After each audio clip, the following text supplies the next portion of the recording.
Genética, ciência da hereditariedade que procura uma resposta para 3 questões. O que é herdado? Como age o material genético? Como é transmitido este material dos pais aos descendentes?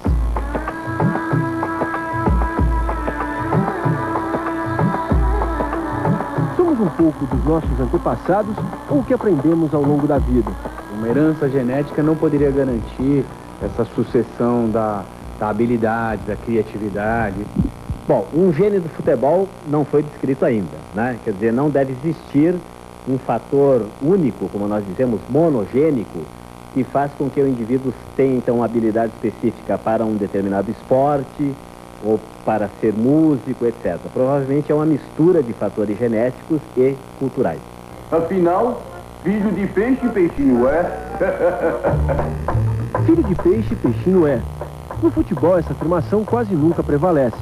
Ao longo da história do futebol profissional, são pouquíssimos os craques que deixaram herdeiros depois de pendurarem as chuteiras. Quando alguém tenta seguir a carreira do pai, esbarra em inevitáveis comparações. A fama do pai boleiro atrapalhou o início da carreira de um grande atacante que defendeu a Portuguesa e o super time do Palmeiras da década de 60. Lá vem Palmeiras, Darinho tocou para Ademir, para servir, pintou o goleiro, gol facinho, bateu, é gol!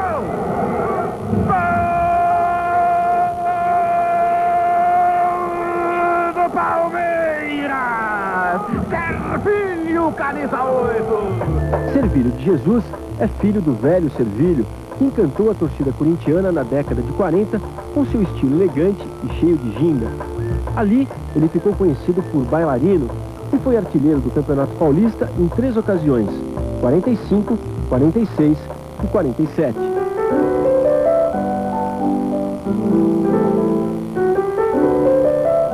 A gente, por ser filho de ex-jogador, a dificuldade sempre é maior.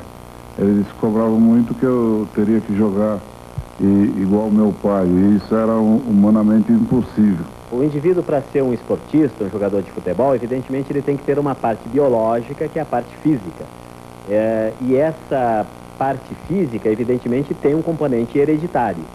Agora, esse indivíduo precisa, durante a sua vida, quando criança, etc., ele necessita ser exposto à prática esportiva, senão jamais ele vai aprender a jogar futebol. Então, justamente, uma mistura entre essa herança biológica que dá a habilidade física para ele e o treinamento que foi induzido culturalmente é que deve explicar a relação, então, entre o pai e o filho. Quando decidiu ser jogador profissional, procurou o clube que consagrou o pai, pois o Corinthians esperava um novo bailarino. Seu estilo era totalmente diferente. Ele acabou indo para a Portuguesa de Desportos. Logo depois, foi para o Palmeiras, época em que o Verdão estava montando a primeira academia. Lá vem Tupanzinho em profundidade para Servilho de cabeça, é gol! Gol do Palmeiras! Servilho, camisa 8! A pessoa já nasce com uma determinada coisa. Eu tenho um irmão que nunca gostou de futebol e eu já fui pro futebol. Eu tenho um filho que joga e o outro que somente estuda. O sonho de fazer de seu filho uma extensão de sua história acabou durando pouco tempo. Carregando o estigma da herança, Alessandro, o Servilhinho, sofre até hoje com o peso do nome e a fama do pai. A cobrança pelo fato de ser filho de um ex-atleta é maior, entendeu? Então, a maneira como vem levando hoje o futebol, pelo fato do meu pai ter jogado, meu avô também, e o passado dele, o respeito que ele tem pelos atletas, pelos jogadores, entendeu? É muito grande, então o pessoal sabe que através dele não vai ter muita sacanagem, entendeu? Não vai ter aquele desvio, aquelas coisas por fora, de tal, pode ir que o Servilhão faz aquele esquema tal, não faz, porque é muito honesto. Um dia o doutor do Corinthians chegou pra mim, a gente batendo papo, ele chegou pra mim e comentou e falou que o futebol não merecia o meu pai. Isso pra mim foi fantástico, entendeu? Porque mostra o caráter que meu pai era no futebol. Ademir da Guia teve mais sorte. A habilidade e a frieza herdadas do lendário Domingos da Guia ajudaram a suportar as cobranças. Da Guia é sinônimo de futebol bem jogado. Ademir, com certeza, foi o melhor aluno do Divino Mestre, apelido que Domingos da Guia ganhou dentro de campo pelo futebol primoroso. para os jovens, o Domingos da Guia foi o maior zagueiro da história do futebol do mundo, não é do Brasil, da história do mundo. Ademir era o Domingos da Guia era um mágico, ele hipnotizava os adversários. Ele não se afobava nunca, o adversário vinha para cima dele esfomeado, rangendo os dentes, ele parava na frente do adversário. Ele hipnotizava o adversário. O adversário ameaçava sair pela esquerda, ele esticava o pé direito, tomava a bola, dava um drible do adversário e saía jogando.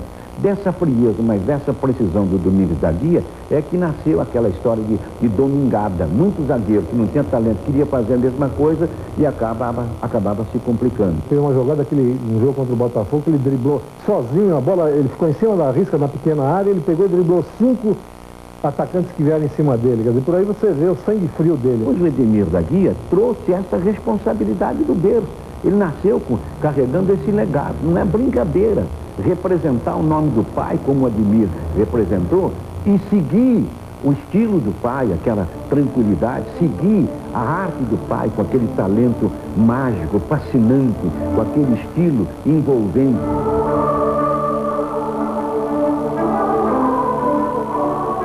Esse está começando a representar o que eu representei. Eu entrego o cargo a ele, né? Ademir, o que você aprendeu com o Divino Mestre? Eu aprendi praticamente tudo. Eu acho que no início da minha carreira foi um início muito difícil. Meu pai me ajudou muito. Por influência do meu pai, Ele me cobrava muito. Então, às vezes, a gente fazia uma partida, mesmo no juvenil, que o time ganhava, e a gente cometia erros, né? Os garotos cometem erros normais e tal. Então, o meu pai, ele preferia apontar, mas você fez isso errado, aquilo ali errado. Então, ele procurava me mostrar os erros e não aquilo que a gente tinha feito de certo. Então, a cobrança, realmente, era do pai, que era um professor, né? Obrigado, Domingos, pois que desse ao mundo um filho divino, 10 de ouro de lei, do que laço mais fino, e assim quis o destino, que as passadas do pai, o filho fosse o seguidor.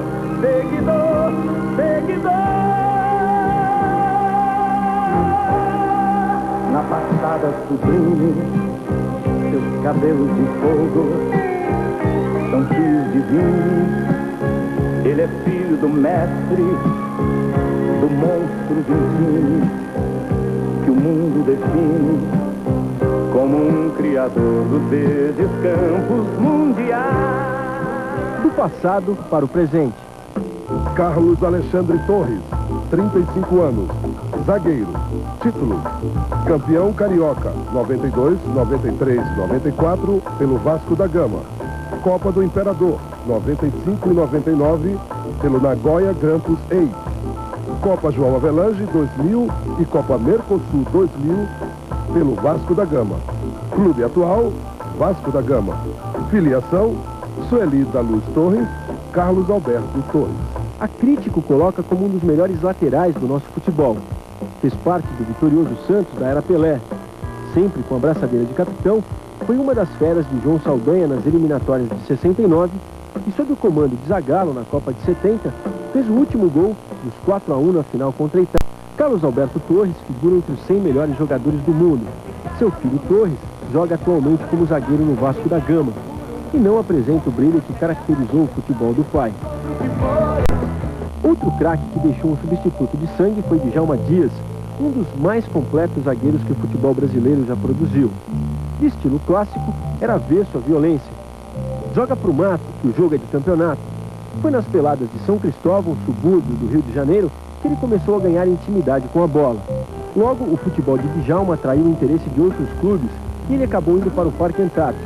Fez parte de uma equipe que marcou a história da Sociedade Esportiva Palmeiras.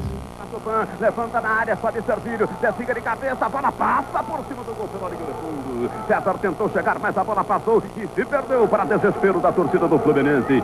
O Palmeiras começa com Djalma Dias, amortece no peito, sempre com categoria. Faz a volta de perna direita para Ademir Taquia, levantou para Rinaldo, entrou, bateu, é gol! Jogava um futebol muito elegante, muito bonito, né, sofisticadíssimo. eu diria que o Djalma Dias pode ser comparado, quer dizer, ele entra na galeria dos grandes zagueiros, né? Da estirpe de um Domingos da Guia, de um Mauro Ramos de Oliveira. São os três grandes zagueiros em termos de elegância e técnica. Ele era eclético. Você podia pô-lo de ponta direita que ia sair bem. Podia falar-lhe que tinha que jogar de centroavante ou de goleiro, porque Valdir de Moraes estava contundido, ele ia jogar bem. O Djalma, ele era muito, como não podia deixar de ser, muito apegado ao filho. Eu herdei, acho que mais a parte da técnica, da marcação, não peguei muito não é o meu lado muito não. Olha aí, olha aí. Eles jogam assim, o ereto, né? Estilinho assim, mas eles são bem diferentes, porque o Djalma Dias era destro, né? O Djalminha é um canhoto incorrigível, né? Um canhoto típico, usa o pé direito só para se apoiar. É um jogador mais leve, né? E que é mais habilidoso e mais irreverente. Apesar de ser pai, a gente tinha muita amizade e conversava bastante, a gente trocava muita ideia e até divergia às vezes, mas eram de muita amizade, era ótimo, um relacionamento que hoje dentro da minha vida eu procuro usar muita coisa que eu tirei muito proveito. O Djalminha é um pouco mais malandro, um pouco mais jogador de hoje, mais esperto. O Djalma era muito esperto, mas provocava menos os jogadores do que o Djalminha. O Djalminha é super habilidoso, super criativo como pai, mas ele dentro de campo é impressionante. Você vê o tempo inteiro ele está botando o dedo na cara do adversário, e mexe, provoca. O Djalma é um pouco assim, mas o Djalminha eu acho que extrapolou. Um dia de tristeza me faltou o velho. Em 1987, com uma forma física invejável, Djalma Dias defendeu nossa seleção no primeiro Mundialito de Master em São Paulo. Foi a última vez que Djalma nos presenteou com seu futebol elegante. Em 90, foi vítima de um derrame cerebral. O craque da pelota observou muita falta de... Imaginando até a felicidade que hoje ele estaria, assim, o filho dele tá bem no futebol e com a família, com netos. Eu acho que isso tudo hoje me faz muita falta. Tem minha mãe, mas não é igual o homem, tem o pai dando um conselho, e você às vezes precisa de pessoas no qual você tem aquela confiança de falar tudo, realmente. E nesse sentido, às vezes a gente sente falta. Vai no tempo, vai.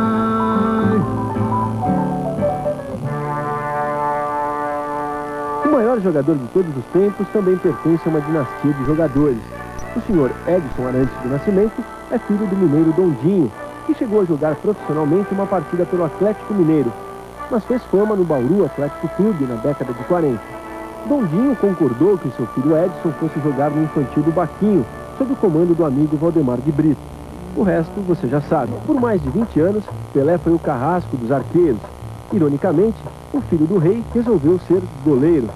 Disputou 197 partidas como jogador profissional. Teve sua melhor fase no Santos. Depois passou pela Portuguesa Santista, São Caetano e Ponte Preta.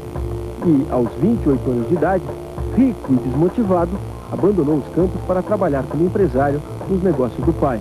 Agora eu simplesmente preciso me preparar para a segunda parte da minha vida. Eu tenho a mesma responsabilidade que eu tinha dentro de campo, como filho do Pelé.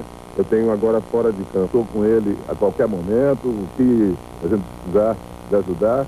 Mas se fosse a minha opinião, eu gostaria que ele continuasse. De homem para homem, meu rapaz. E de pai para filho. O melhor conselho que posso lhe dar é: seja sempre você mesmo. E agora vá, Bob, e tenha coragem.